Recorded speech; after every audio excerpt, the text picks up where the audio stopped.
basically it's pretty snug in here, in my hand, the way I hold it this way. But from time to time, sometimes I'll get a little bit of slack and there's not enough tension on the yarn. So I'll just wrap it around this finger again, and then that'll rein it in.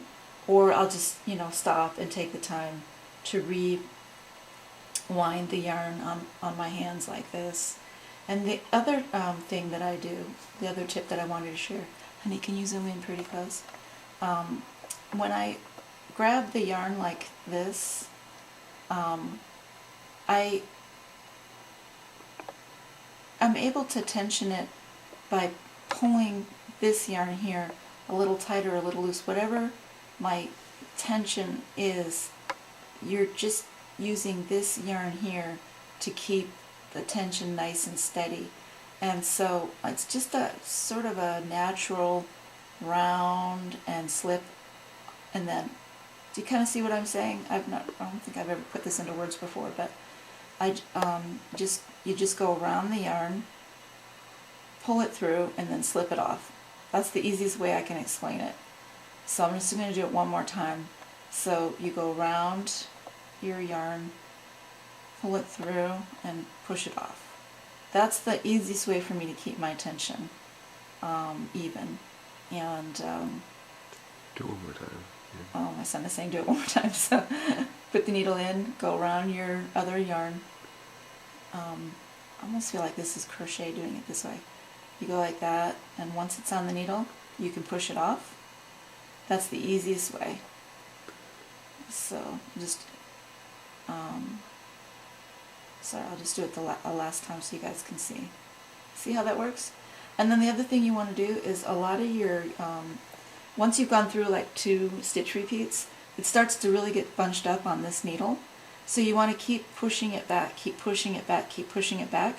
And that's what keeps your floats on the private side really the right level of tension. You don't, if these are too tight, your fabric is going to pucker, and it's better to be too loose than to be too tight. But the way to keep the floats at the right tension is to just make sure you keep pushing this down, and then that way you're not, I don't know why that works, I really can't explain it, but it seems to help a lot. So anyways, what I'm going to do is knit around until I get to the first steek stitches, and then I'm going to show you how I'm going to work those, and then that'll be the end of this video. Hey guys, okay, so here we are.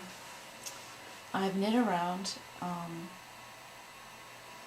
the next round, and I am now at the area where we've got our little gusset poking out here on this spare thread, and then we've got our cast on stitches for our steek.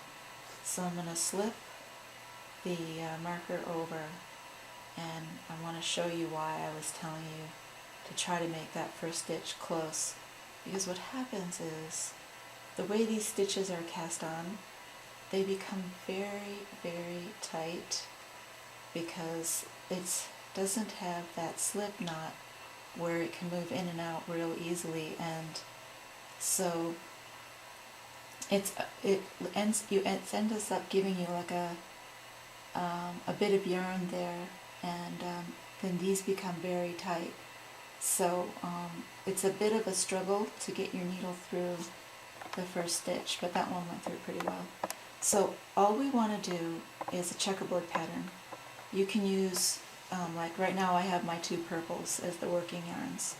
So it doesn't matter what color comes first, just make sure you do every stitch in every other color. So you would do purple, heather purple, bright purple, heather purple, and you just alternate the colors one by one across the 10 steek stitches, and I'll do that now. And this isn't going to be pretty, guys, because this is these stitches are really hard to stitch through because of the cast on method. So anyways, I'm going to start off with the bright purple, knit it like a regular knit stitch, and then do the next one in this blue purple, See, I'm really struggling to get this through there because they're very tight. So like I said, this isn't going to be very pretty knitting to look at. Okay, and then pull that around, kind of give it some slack so that these aren't so tight on the next round. And here comes the purple stitch, the bright purple. So you guys get the idea, it's just a checkerboard. Oops, I think I grabbed the wrong stitch. No, I got it, okay. And now the purple blue. So every time you come to your steek stitches, whatever two colors you have, depending on the colors called for in the pattern for that row, you just alternate those colors so that it's every other stitch becomes the next color. So red, white, green, white, green, white, green, white, green, white, sorry, purple, blue, and I think you get the main idea. So we're like halfway across here. You just have to be a little patient getting across these cast on stitches. Okay. Don't worry, these are not going to show in the end. We end up cutting up the middle of the steek, and then it gets tucked away on the inside of the sweater, so it really doesn't matter what your knitting looks like on the steek stitches, unless it's something that you're really like proud of. I mean, some people have really beautiful checkerboard steeks that look pretty darn cool, but just getting it done is an accomplishment in and of itself without having to worry about it looking perfect. It's not an issue really. This is just a construction technique. It has nothing to do with making your sweater look good in terms of the overall design. This is all going to be hidden in the end. This just serves a function for constructing the garment. That's all this is about. So keep that in your head when you're doing this. If you feel frustrated that it's not looking super great, but it will. It'll look fine. It's pretty easy to get the checkerboard to come out. Just this first few rows are a little challenging.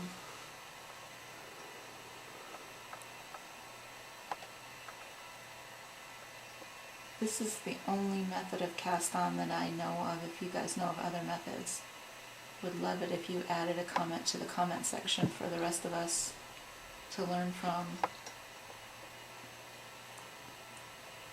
Okay, so oops, that didn't go in right.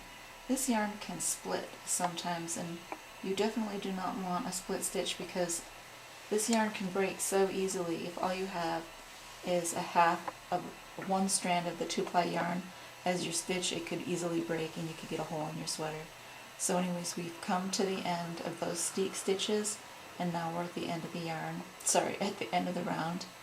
And so this is basically what it looks like. Like I said, not the prettiest stitches in the world, but it doesn't matter. Nobody's going to ever look at that. What you really want to care about is making your gusset look nice. And even then, it's just under the arm, so no big deal. This is just for practice before you do some amazing project, some big sweater for an adult or a child. So anyways, the next 15 rows are going to be the same. We're going to go around and around and around with the pattern, and every time we get to the steek stitches, we're going to just do our checkerboard pattern, and that's going to be for the next 15 rounds. So I'm going to keep knitting, and maybe when I'm halfway through the steek, I'll just post a quick video to kind of show you what that checkerboard steek looks like, and then then I'll continue to knit until we get to the next section of the pattern where we have to learn another construction technique. So that's it for now. Thanks for watching. If you have any questions, please feel free to comment. I'll try to get back to you as soon as I can. Hopefully I can help you out. If not, I hope I can point you to a resource that will be able to help you out. So again, thanks for watching, and I'll see you guys next time. Bye bye.